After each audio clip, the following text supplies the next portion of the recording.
Halo anak-anak, hari ini kita akan devosi. Ibu Ferdi akan pimpin kita devosi pagi hari ini. Sebelumnya kita akan satu dalam doa terlebih dahulu ya. Mari kita berdoa.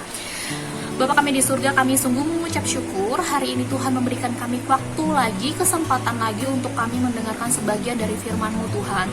Tuhan, tolong berkati kami yang mendengarkan dan juga Ibu Ferdi yang akan berbicara kepada kami. Kiranya firman ini Tuhan menjadi berkat untuk kami dan firman ini bisa menjadi pembelajaran bagi kami Tuhan. Kami mau dengan sikap yang taat, yang tunduk dan takut akan Tuhan selama mendengarkan firman ini Tuhan. Berkati kami semua Tuhan, dalam nama Tuhan Yesus kami sudah berdoa dan mengucap syukur. Amin. Oke anak-anak, hari ini Bu Ferdi mau bawakan firman tentang Esau dan Yakub masih ya. Jadi minggu-minggu ini kita membahas tentang Esau dan Yakub. Jadi hari ini judulnya adalah Allah menemui dan memberkati Yakub. Kita akan baca dari Kejadian 27 dan juga Kejadian 28 ya. Sebenarnya ayatnya panjang sekali. Ibu Ferdi akan pilihkan. Jadi anak-anak ikut buka Alkitabnya dari rumah. Ibu Ferdi baca dari sini dan Ibu Ferdi akan pilihkan ayat-ayatnya ya. Oke, yuk buka Alkitabnya dalam Kejadian 27. Kejadian 27. Sudah. Ibu Ferdi mau kita membaca dari ayatnya yang ke-41. Ayatnya ke-41 di bawah perikop Yakub lari ke Mesopotamia. Ayatnya ke-41. Esau menaruh dendam kepada Yakub karena berkat yang telah diberikan oleh ayahnya kepadanya.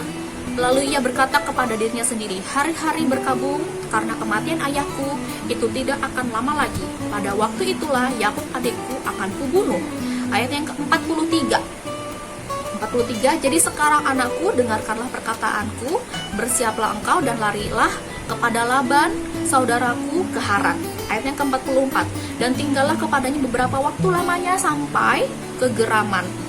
Ayat 45. Dan kemarahan kakakmu itu surut daripadamu, dan ia lupa apa yang telah engkau perbuat kepadanya. Kemudian aku akan menyuruh orang menjemput engkau dari situ.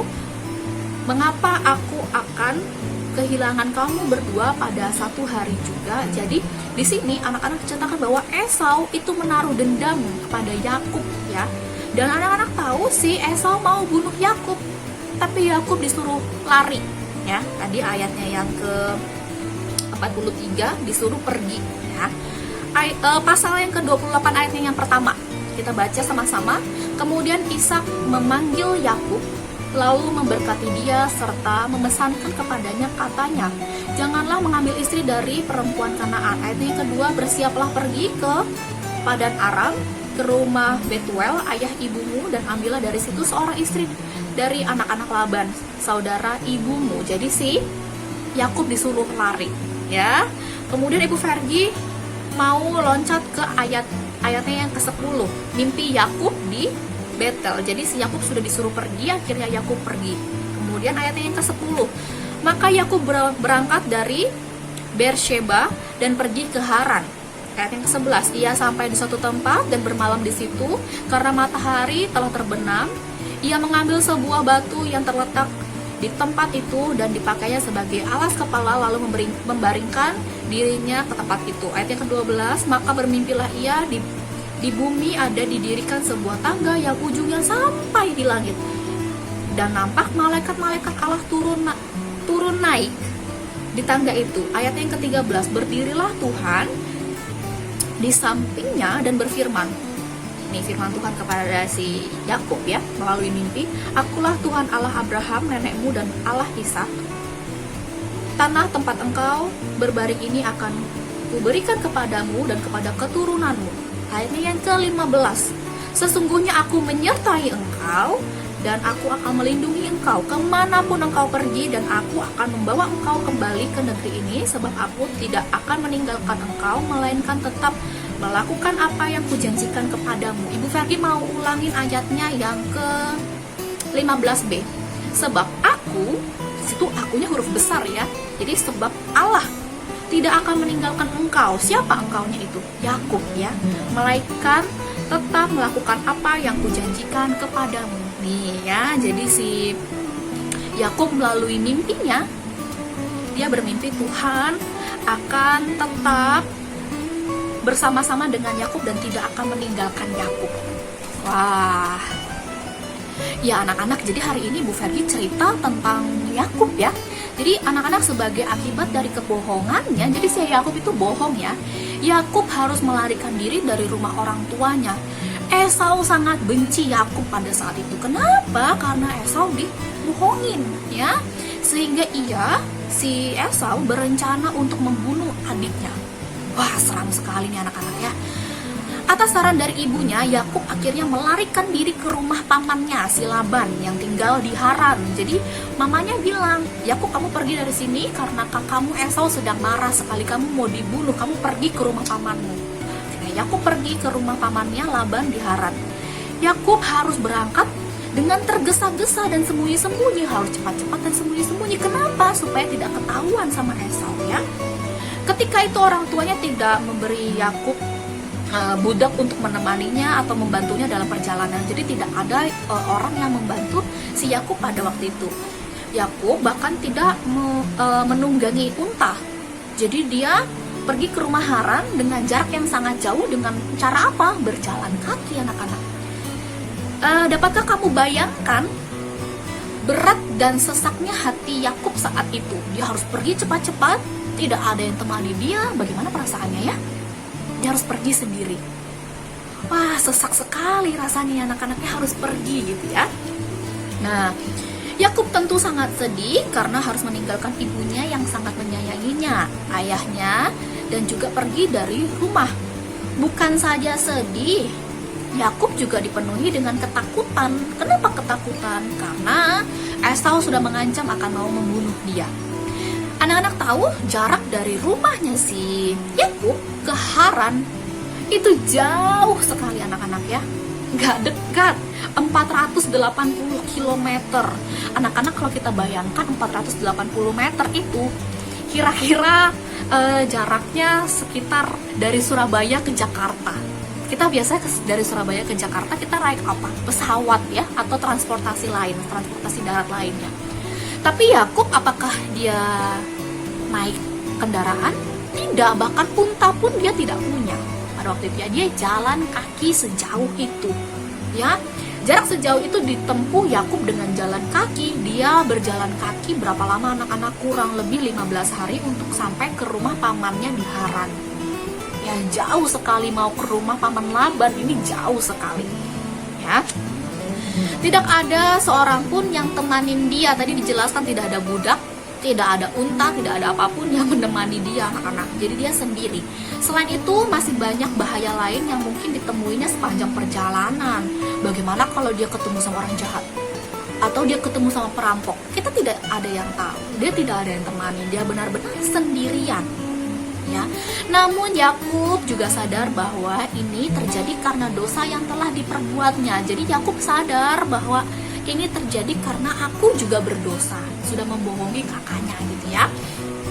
Yakub memang telah dipilih Allah untuk menerima berkat perjanjian. Ya, ia juga menerima berkat itu dari ayahnya. Tadi dikatakan ya bahwa ayahnya memberkati si Yakub juga.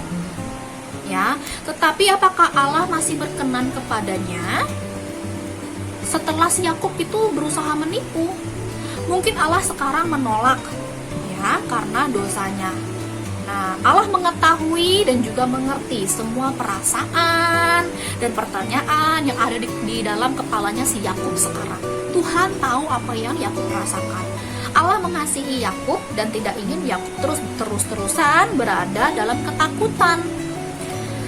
Pada malam pertama Yakub meninggalkan rumah, Allah menjumpai Yakub dalam sebuah mimpi. Tadi Bu Fergie sudah bacakan dalam perikopnya ya, di pasal yang ke-28. Allah menjumpai Yakub melalui mimpinya. Ya, saat itu Allah memberitahu Yakub bahwa berkat perjanjian yang diterimanya itu tetap jadi miliknya. Ya, janji Tuhan itu selalu Tuhan tepati. Ya. Suatu saat Allah memberitahu Yakub bahwa berkat perjanjian yang telah diterimanya itu akan tetap menjadi miliknya. Allah bersedia mengampuni Yakub dan tetap menjadikan dia sebagai pewaris berkat perjanjiannya. Jadi Allah tidak ingkar janji. Allah sudah bilang bahwa Yakub akan menjadi pewaris berkat dari Allah, ya. Allah sendiri memberkati Yakub dan berkat yang diberikannya kepada Abraham, dan berjanji untuk selalu menyertai dia, ya, akan menyertai si Yakub kemanapun Yakub pergi, ya. Janji yang diberikan Allah ini membuat Yakub merasa tenang, ya, walaupun lewat dari mimpi. Tuhan bilang kepada Yakub, Tuhan akan tetap menyertai Yakub dan Tuhan tidak akan ingkar janji. Tadinya Yakub yang dalam keadaan sesak, ketakutan, panik, ya anak-anak, ya. Akhirnya dia merasa apa?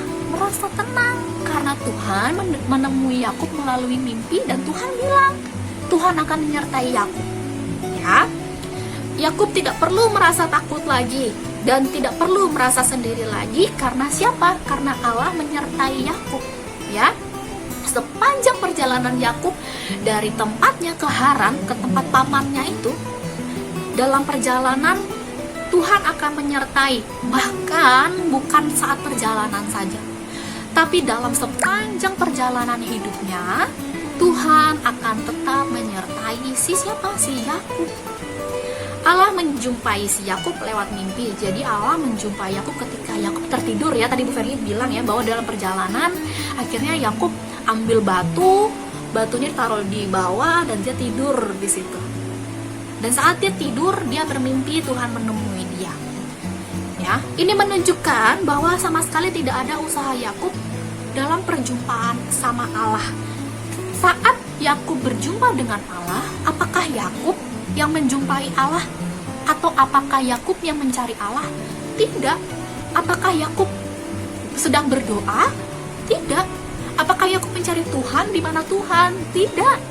Tapi siapa yang datang? Allah sendiri yang datang. Allah sendiri yang mau datang ke Yakub melalui apa? Melalui mimpinya. Ya, melalui mimpinya, ya. Allah yang punya ide, punya inisiatif untuk menjumpai si Yakub, bukan Yakub yang mau. Dengan demikian, jelaslah bahwa perjanjian Allah dengan manusia dapat terlaksana hanya karena kasih setia Allah, bukan karena usaha manusia. Ya. Jadi kasih setia Allah, ya, itu bukan dari usaha manusia. Janji Allah terlaksana bukan karena manusia punya usaha, bukan. Tetapi karena apa? Karena inisiatif Allah. Dengarkan baik-baik dan catat baik-baik, anak-anak.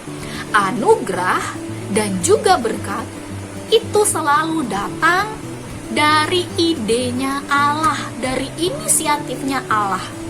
Ingat, anugerah dan berkat selalu merupakan ide dan inisiatif dari Allah. Tidak pernah manusia yang punya ide.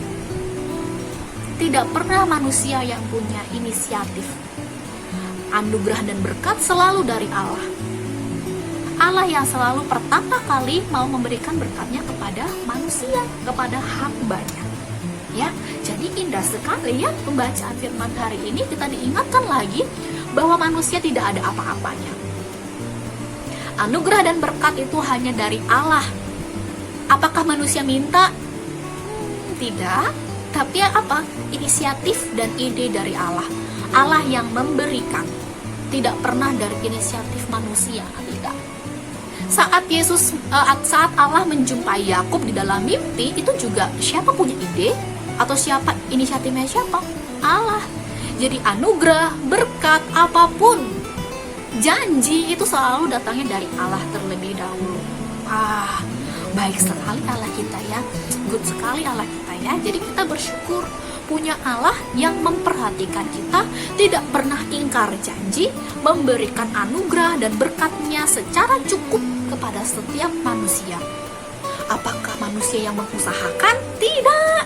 Allah yang berinisiatif, Allah yang punya ide. Jadi kita harus bersyukur, ya. Segitu saja devosi Ibu Ferdi hari ini. Jangan lupa refleksinya diisi, ya. Kita mau satu dalam doa, mengucap syukur karena Tuhan sudah memberikan kita firman setiap harinya. Mari kita berdoa.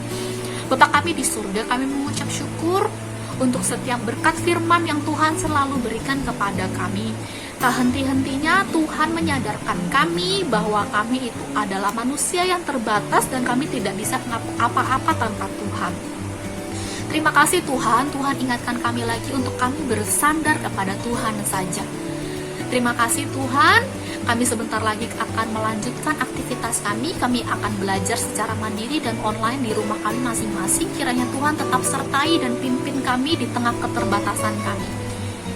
Inilah doa kami, dalam nama Tuhan Yesus kami sudah berdoa dan mengucap syukur. Amin. Terima kasih anak-anak sudah mendengarkan dengan baik. Jangan lupa isi refleksimu dengan baik dan berefleksi secara baik juga ya. Tuhan Yesus memberkati, sampai ketemu lagi.